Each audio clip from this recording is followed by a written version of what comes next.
Hello everyone, welcome back to my another day in my life. তো ঈদের ছুটিতে আমরা ঈদ করতে চলে এসেছি আমার শ্বশুর বাড়ি। গতকাল আসতে আসতে বেশ রাত হয়ে গিয়েছিল, আর সকালে উঠতেও আমি অনেকটা লেট করে ফেলেছিলাম। তো দেখি ভোরে অনেক বৃষ্টি হয়েছে, আর এখন পরিবেশটা অনেক ঠান্ডা এবং অনেক সুন্দর, ভালো লাগছিল অনেক। তো যাই হোক, সকালে ফ্রেশ হয়ে আমার শাশুড়ি মা খেতে দিল চিতই পিঠা আর দেশি মোরগের মাংস।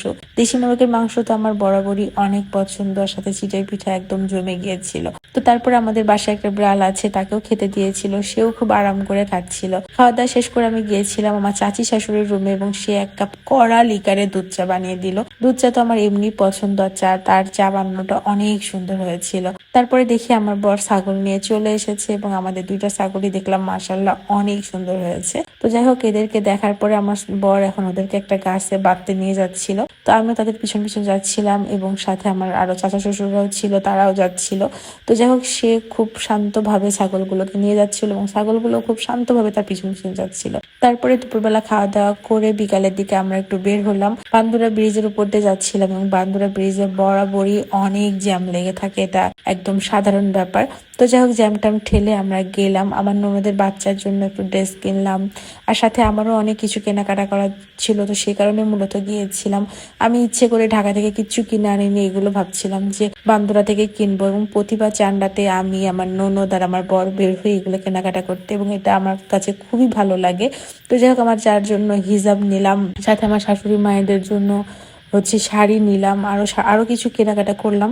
কেনাকাটা শেষে আমরা চলে আসছিলাম বাসায়, এবং এখন একটু জ্যাম কম ছিল, এই জন্য আমরা বেশ তাড়াহুড়ো করে এবং তাড়াতাড়ি চলে আসতে পেরেছিলাম। আর বাসায় আমার জন্য একজন ওয়েট করতেছিল, মানে আমার এক আন্টি, সে প্রতিবারই আমার হাতে মেহেদি পরিয়ে দেয়। তো আমি এসে দেখি আন্টি এবারও ওয়েট করতেছিল।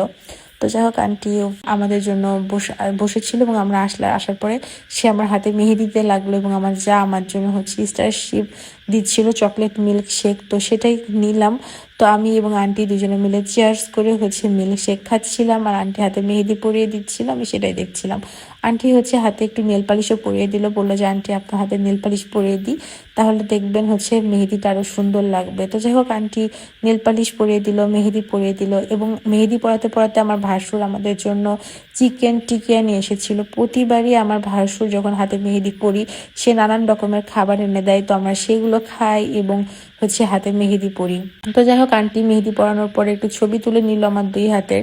তারপরে একটু তারাবাজি ফোটাচ্ছিলাম, আমার ভাসুর অনেকগুলো তারাবাজি এনেছে আমাদের জন্য, তো সেইগুলো মেহেদি দেওয়ার পরে ফোটাচ্ছিলাম। তো এভাবে আমার পুরো চাঁদরাতটা অনেক ভালো গেল।